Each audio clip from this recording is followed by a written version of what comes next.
নমস্কাৰ ছাত্ৰ ছাত্ৰীসকল ষ্টাডি উইথ গৌৰী ইউটিউব চেনেলৰ অন্য এটা ভিডিঅ'লৈ তোমালোক সকলোকে স্বাগতম জনাইছোঁ। আমি অষ্টম শ্ৰেণীৰ সমাজ বিজ্ঞান পঢ়ি আছিলোঁ। ইতিমধ্যে মই পাঠ 7 যিটো আছিল অসমৰ নদ নদী পাঠটো তোমালোকক বুজাই দিছোঁ আৰু তোমালোকৰ আগৰ ভিডিঅ'টোত মই ডেছক্ৰিপশ্যনত ব্ৰহ্মপুত্ৰৰ ওপৰত এটা ভিডিঅ' বনাই থোৱা আছিল, তাৰ লিংকো দি দিছোঁ। গতিকে মোৰ প্লে'লিষ্টত গৈ তোমালোকে চাই ল'ব পাৰিবা। আজি এই পাঠটোৰ প্ৰশ্নোত্তৰখিনি তোমালোকৰ লগত আলোচনা কৰিম, লগতে অতিৰিক্ত কিছুমান প্ৰশ্নোত্তৰো মই তোমালোকৰ বাবে লৈ আহিছোঁ। যদি ভিডিঅ'টো ভাল লাগে তেতিয়াহ'লে লাইক, কমেণ্ট আৰু শ্বেয়াৰ কৰাৰ লগতে মোৰ চেনেললৈ যদি প্ৰথমবাৰৰ বাবে আহিছা তেতিয়াহ'লে চেনেলটো ছাবস্ক্ৰাইব কৰিবা। আহাচোন তেতিয়াহ'লে ভিডিঅ'টোৰ মাজলৈ যাওঁ। প্ৰথম অনুশীলনীৰ প্ৰশ্ন চোৱা, যিখিনি একেবাৰে চমু প্ৰশ্ন সেইখিনি তোমালোকক মই এনেকৈ কিতাপতে লিখি দিছোঁ। 1 নম্বৰ চমু উত্তৰ লিখা। ক, ব্ৰহ্মপুত্ৰ নৈৰ উৎসৰ হিমবাহটোৰ নাম কি? উত্তৰ চেমায়ুংডুং। খ, ব্ৰহ্মপুত্ৰ নৈৰ মুঠ দৈৰ্ঘ্য কিমান? 2906 কিলোমিটাৰ। ব্ৰহ্মপুত্ৰৰ উৎস কোন ৰাষ্ট্ৰত আছে? চীন। উচ্চগতি অঞ্চলত নদীৰ গতিপথৰ আকৃতি কেনেকুৱা? ইংৰাজী ইউ আখৰটোৰ দৰে। ব্ৰহ্মপুত্ৰ নৈ কি কি ৰাষ্ট্ৰৰ মাজেৰে বৈ গৈছে? তিব্বত, চীন, ভাৰত আৰু বাংলাদেশ। তাৰপিছত চোৱা 2 নম্বৰ শুদ্ধ উত্তৰটো লিখা। ইয়াত কেইবাটাও উত্তৰ দিয়া আছে, তাৰ ভিতৰত তোমালোকক শুদ্ধটো বাচিব দিছে। গিৰিখাত কোন অঞ্চলৰ ভূ আকৃতি? তাৰমানে গিৰিখাত হৈছে উচ্চভূমি অঞ্চলৰ ভূ আকৃতি। নৈৰ গুম্ফিত ৰূপ সাধাৰণতে সমভূমিত দেখা যায়। গ নম্বৰ, প্লাৱনভূমিত থকা চৰ চাপৰি অৱক্ষেপণৰ ফলত সৃষ্টি হয়। বৰাক নৈ অসমৰ 3খন জিলাৰ মাজেৰে বৈ গৈছে। আগৰ ভিডিঅ'ত মই কি 3খন জিলা তোমালোকক কৈ দিছিলোঁ, তোমালোকে মোক কমেণ্ট কৰি জনাবাচোন কি 3খন জিলা। বৰাক নৈৰ দৈৰ্ঘ্য হ'ল 900 কিলোমিটাৰ। তাৰপিছত 3 নম্বৰ আমাক দিছে সোঁফালৰ লগত বাওঁফাল মিলোৱা। চাংপো হৈছে তিব্বতত আছে। অৰুণাচল প্ৰদেশত চিয়াং। তাৰপিছত সৰ্পিল মানে একা বেকা গতিপথ। কলং, সুতি, নদীদ্বীপ, মাজুলী। আমাৰ 4 নম্বৰ প্ৰশ্ন চমু টোকা লিখা। ক, নৈৰ উচ্চগতি অংশৰ কাৰ্য। নৈৰ উচ্চ অংশত নৈখন থিয় ঢালেৰে বৈ আহে বাবে নদীৰ তলত খনন অধিক হয় আৰু এই থিয় ঢালেৰে বৈ অহা সোঁতে গতিপথত থকা শিল, বালি, মাটি আদি খহাই তললৈ কঢ়িয়াই আনে।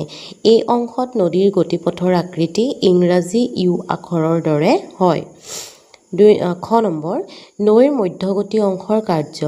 নৈৰ মধ্যগতি অংশত গতিবেগ তুলনামূলকভাৱে ধীৰ। এই অংশত নদীৰ গেদ পৰিবহণ ক্ষমতা লগতে নদীতল খনন ক্ষমতাও কম, কিন্তু এই অংশত পাৰ্শ্ব খনন কাৰ্য অধিক হয় বাবে নদীখনৰ দুয়োপাৰে তীব্ৰ খহনীয়াৰ সৃষ্টি হয়। নৈৰ যিটো পাৰত পাৰ্শ্ব খনন হয় তাৰ বিপৰীতে আনটো পাৰত গেদৰ অৱক্ষেপণ ঘটে। এই পাৰ্শ্ব খনন আৰু অৱক্ষেপণৰ ফলত নৈৰ গতিপথ একা বেকা বা সৰ্পিল হয়। গ নম্বৰ, নৈৰ নিম্নগতি অংশৰ কাৰ্য। নৈৰ নিম্নগতি অংশত গতিবেগ অতি ধীৰ বাবে অৱক্ষেপণৰ পৰিমাণ অধিক। সেয়েহে ইয়াৰ গতিপথত অসংখ্য চৰ চাপৰি দেখা যায়। নৈৰ মোহনা অংশত নদীখনে কঢ়িয়াই অনা গেদবোৰ জমা হৈ ব-দ্বীপৰ সৃষ্টি হয়। ঘ নম্বৰ, বৰাক নৈৰ গতিপথ। নাগালেণ্ড মণিপুৰৰ সীমান্তৱৰ্তী মৰাম নামৰ অঞ্চলৰ পৰা বৰাক নৈ ওলাই আহি মণিপুৰৰ মাজেৰে দক্ষিণ-পশ্চিম দিশে বৈ অহা নদীখনে মণিপুৰ মিজোৰাম সীমাত পুনৰ উত্তৰলৈ গতি কৰিছে। অসম আৰু মণিপুৰৰ সীমাৰে উত্তৰলৈ আহি জিৰি নামৰ উপনৈখন লগ হোৱাৰ পিছতে ই পশ্চিমলৈ ঘূৰি অসমত সোমায়। ই অসমৰ কাছাৰ জিলাৰ মাজেদি আৰু হাইলাকান্দি আৰু কৰিমগঞ্জ জিলাৰ উত্তৰ অংশেৰে বৈ গৈছে। ভাৰত-বাংলাদেশ সীমান্তত নৈখন কুশিয়াৰা আৰু সুৰমা নামেৰে দুভাগত বিভক্ত হৈ বাংলাদেশত সোমায়। কিছু দূৰ গতি কৰাৰ পাছত পুনৰ দুয়োটা শাখা মিলি মেঘনা নাম লৈ পদ্মাৰ লগত মিলি বংগোপসাগৰত পৰে। 5 নম্বৰ প্ৰশ্ন, ব্ৰহ্মপুত্ৰ নদীৰ গতিপথৰ অধিকাংশ সৰ্পিল কিয়? উত্তৰ চোৱা, ব্ৰহ্মপুত্ৰ নদীৰ গতিপথৰ অধিকাংশ সৰ্পিল কাৰণ নৈ দুয়োপাৰৰ মাটিৰ গঠন কোমল হোৱা বাবে নৈখনে দুয়োপাৰে তীব্ৰ খহনীয়াৰ সৃষ্টি কৰে। নৈৰ যিটো পাৰত পাৰ্শ্ব খনন হয় তাৰ বিপৰীতে আনটো পাৰত গেদৰ অৱক্ষেপণ ঘটে। 6 নম্বৰ উৎসৰ পৰা মোহনালৈকে ব্ৰহ্মপুত্ৰ নৈৰ কোন কোন অংশ বৰ্তমান কি নামেৰে জনা যায় লিখা।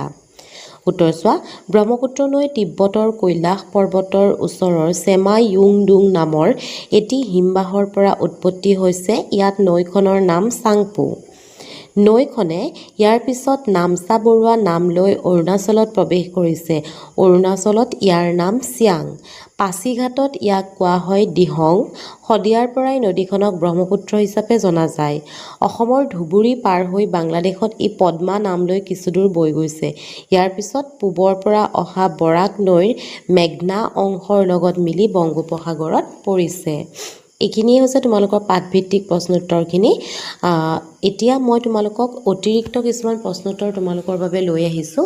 হয়তো কিছুমান থাকিও যাব পাৰে যিসমূহ তোমালোকে কিতাপখন যেতিয়া পাঠটো খৰচি মাৰি পঢ়িবা তোমালোকে নিজেই উলিয়াব পাৰিবা।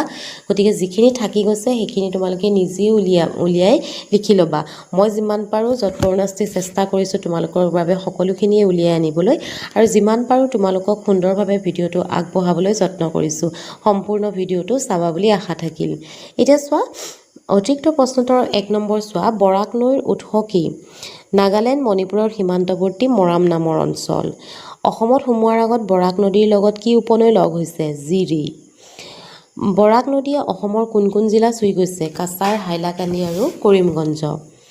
4 নম্বৰ, বৰাক নদী বাংলাদেশত সোমোৱাৰ আগতে কেইভাগত ভাগ হয় আৰু ভাগকেইটা কি কি? বৰাক নদী বাংলাদেশত সোমোৱাৰ আগতে দুটা ভাগত ভাগ হয়, সেইকেইটা হ'ল কুশিয়াৰা আৰু সুৰমা। কোন দুখন নদী মিলি মেঘনা নাম লৈছে? কুশিয়াৰা আৰু সুৰমা। মেঘনা নদী কোন নদীৰ লগত মিলি বংগোপসাগৰত পৰিছে? মেঘনা নদী পদ্মা নদীৰ লগত মিলি বংগোপসাগৰত পৰিছে। বৰাক নৈখন কিমান দীঘল? প্ৰায় 900 কিলোমিটাৰ। অসমত বৰাক নৈৰ উপনৈৰ সংখ্যা কিমান? 27খন। বৰাক নৈৰ 5খন উপনৈৰ নাম লিখা। ধলেশ্বৰী, চিংলা, জিৰি, চিৰি আৰু মধুৰা। 10 নম্বৰ, অসমত বৰাক নদীৰ অৰ্থনৈতিক গুৰুত্ব সম্পৰ্কে আলোচনা কৰা। উত্তৰ চোৱা, নদীয়ে এখন ঠাইৰ অৰ্থনৈতিক বিকাশত যথেষ্ট অৰিহণা যোগায়। বৰাক নৈৰ মধ্য আৰু নামনি অংশ যাতায়াতৰ বাবে উপযোগী। অসম অংশত নৈৰ দাঁতিকাষৰীয়া বাসিন্দাসকলে স্থানীয় নাৱেৰে যাতায়াত কৰাৰ উপৰি কৃষিজাত সামগ্ৰী সৰবৰাহ কৰে। ইয়াৰ উপৰি নৈৰ অসম অংশৰ পলসুৱা প্লাৱনভূমি কৃষিৰ বাবে অতি উপযোগী। ইয়াৰ দুয়োপাৰৰ জলাশয়সমূহতো প্ৰচুৰ পৰিমাণে মাছ পোৱা যায়। অসমত বৰাক নৈৰ কোনো অংশত প্ৰাকৃতিকভাৱে পোৱা মাছ ধৰিবলৈ নিলামযোগে অনুমতি দি চৰকাৰে কিছু পৰিমাণে ৰাজহ আহৰণ কৰে। তাৰপিছত 11 নম্বৰ প্ৰশ্ন চোৱা, অসমত ব্ৰহ্মপুত্ৰ নদীয়ে সৃষ্টি কৰা বানপানী আৰু গৰাখহনীয়া সমস্যাৰ বিষয়ে আলোচনা কৰা। বাৰিষা কালত উত্তৰৰ উপনৈসমূহে তুলনামূলকভাৱে কোমল শিলাৰে গঠিত হিমালয় পৰ্বতৰ পৰা অত্যাধিক গেদ কঢ়িয়াই আনে। সমভূমি অঞ্চলত ব্ৰহ্মপুত্ৰ আৰু উপনৈসমূহৰ নদীৰ পাৰ আৰু দাঁতিকাষৰীয়া ঠাইবোৰত এই গেদবোৰ জমা হয়। বছৰ বছৰ ধৰি এনেকৈ গেদবোৰ জমা হোৱাৰ ফলত ব্ৰহ্মপুত্ৰ আৰু উপনৈসমূহৰ নদীতল বাম হৈ পৰিছে। তাৰ ফলত নদীসমূহৰ পানী বহন ক্ষমতা কমি আহিছে। ইয়াৰ ফলত সঘনাই বানপানী হোৱা দেখা যায়।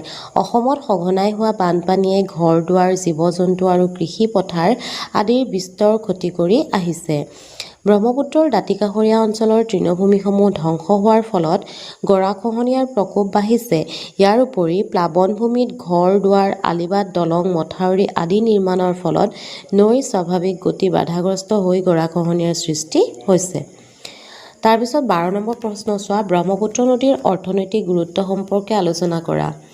অতি প্ৰাচীন কালৰে পৰা ব্ৰহ্মপুত্ৰ নদীয়ে অসমৰ অৰ্থনীতিত যথেষ্ট অৰিহণা যোগাই আহিছে। আহোম ৰাজত্বকালত যাতায়াত পৰিবহণৰ লগতে যুদ্ধ বিগ্ৰহৰ বাবেও ব্ৰহ্মপুত্ৰ নদী ব্যৱহাৰ হৈছিল। ইংৰাজসকলেও যাতায়াত, সম্পদ পৰিবহণ ইত্যাদিৰ বাবেও ব্ৰহ্মপুত্ৰ নদীৰ ব্যৱহাৰ কৰিছিল। ৰাষ্ট্ৰীয় আভ্যন্তৰীণ জল পৰিবহণ বিভাগে পাণ্ডু আৰু ধুবুৰীত দুটি নদী বন্দৰ স্থাপন কৰিছে। বৰ্তমান বাংলাদেশৰ মাজেৰে অসম আৰু কলকাতাৰ মাজত এই বন্দৰ দুটিৰে গধুৰ যন্ত্ৰপাতি, কয়লা আৰু অন্যান্য সা-সামগ্ৰী কিছু পৰিমাণে পৰিবহণ কৰা হয়। ইয়াৰ উপৰি ব্ৰহ্মপুত্ৰৰ পাৰঘাটসমূহত অসংখ্য যন্ত্ৰচালিত নাৱেৰে মানুহৰ লগত জীৱ-জন্তু আৰু সা-সামগ্ৰী ইপাৰৰ পৰা সিপাৰলৈ পৰিবহণ কৰা হয়। 13 নম্বৰ প্ৰশ্ন চোৱা, কৃষিৰ ক্ষেত্ৰত অসমৰ নদীসমূহৰ গুৰুত্ব সম্পৰ্কে আলোচনা কৰা বা নদ নদী অবিহনে অসমত কৃষিকাৰ্য সম্ভৱ নহয় আলোচনা কৰা। এই দুয়োটা প্ৰশ্নৰে উত্তৰ একেটাই হ'ব। উত্তৰ চোৱা, নদ নদী অবিহনে অসমত কৃষিকাৰ্য সম্ভৱ নহয়। কৃষিৰ ক্ষেত্ৰত অসমৰ নদ নদীসমূহৰ বিশেষ ভূমিকা আছে। প্ৰতি বছৰে বানপানীয়ে এৰি থৈ যোৱা পলসে প্লাৱনভূমিবোৰক কৃষিকাৰ্যৰ বাবে উপযোগী কৰি তোলে। বাৰিষা প্ৰায়বোৰ অঞ্চল জীপাল হৈ থাকে আৰু কৃষিকাৰ্য সুচল হোৱাৰ উপৰি অসমৰ হাবি বন সেউজীয়া গছ লতিকাৰে ভৰি পৰে। এনে এটি পৰিৱেশৰ বাবে অসমখন জৈৱ বৈচিত্ৰ্যৰ ফালৰ পৰা চহকী ঠাই হিচাপে পৰিগণিত হৈছে। 14 নম্বৰ প্ৰশ্ন, ব্ৰহ্মপুত্ৰৰ চৌদিশে আকৰ্ষণীয় পৰিৱেশ পৰ্যটন ক্ষেত্ৰলৈ ৰূপান্তৰ কেনেকৈ কৰিব পৰা যায় তাৰ ওপৰত এটি টোকা আগবঢ়োৱা। ব্ৰহ্মপুত্ৰৰ দুয়োপাৰে কোনো কোনো অংশত থকা অৱশিষ্ট সেউজীয়া তৃণভূমি, জলাহ আৰু চৰ চাপৰিসমূহ বিভিন্ন জলজ উদ্ভিদ আৰু প্ৰাণী, বিশেষকৈ বিভিন্ন প্ৰজাতিৰ চৰাইৰ আৱাসস্থল। এনে প্ৰাকৃতিক উপাদানসমূহক সমল হিচাপে লৈ নৈখনৰ এনে স্থানসমূহক একোখন মনোৰম পৰ্যটন ক্ষেত্ৰলৈ ৰূপান্তৰিত কৰিব পাৰি। 15 নম্বৰ প্ৰশ্ন, অসমৰ সাংস্কৃতিক ক্ষেত্ৰখনত ব্ৰহ্মপুত্ৰৰ বা নদ নদীসমূহৰ ভূমিকা সম্পৰ্কে আলোচনা কৰা। অসমৰ সাংস্কৃতিক ক্ষেত্ৰখনত ব্ৰহ্মপুত্ৰ আৰু ইয়াৰ উপনৈসমূহৰ প্ৰভাৱ অপৰিসীম। ইয়াৰ বাসিন্দাসকলৰ কৃষ্টি সংস্কৃতিৰ উৎস হিচাপে এই নদ নদীসমূহে বিশেষ স্থান অধিকাৰ কৰিছে। নৈপৰীয়া মানুহৰ সুখ দুখৰ ক্ষেত্ৰত বিশেষ ভূমিকা লৈ আহিছে। এই নদ নদীসমূহে থলুৱা গীত মাত নাট আদিতো লুইত আৰু ইয়াৰ উপনৈসমূহৰ কথা পোৱা যায়। এই পাঠটোৰ প্ৰশ্নোত্তৰসমূহ ইমানতে শেষ হ'ল। ইয়াৰ আগৰ ভিডিঅ'ত যিহেতু ব্ৰহ্মপুত্ৰৰ ওপৰত বনোৱা মোৰ অন্য এটা ভিডিঅ'ৰ লিংক দিছিলোঁ, এই ভিডিঅ'টো তোমালোকৰ সুবিধাৰ কাৰণে মই সেই লিংকটো দি দিম। ভিডিঅ'টো সম্পূৰ্ণকৈ চোৱাৰ বাবে ধন্যবাদ। যদি মোৰ ভিডিঅ'টো ভাল লাগিলে তেতিয়াহ'লে লাইক, কমেণ্ট আৰু শ্বেয়াৰ কৰাৰ লগতে মোৰ চেনেললৈ যদি প্ৰথমবাৰৰ বাবে আহিছা তেতিয়াহ'লে চেনেলটো ছাবস্ক্ৰাইব কৰিবা। আজিলৈ আহোঁ, থেংক ইউ।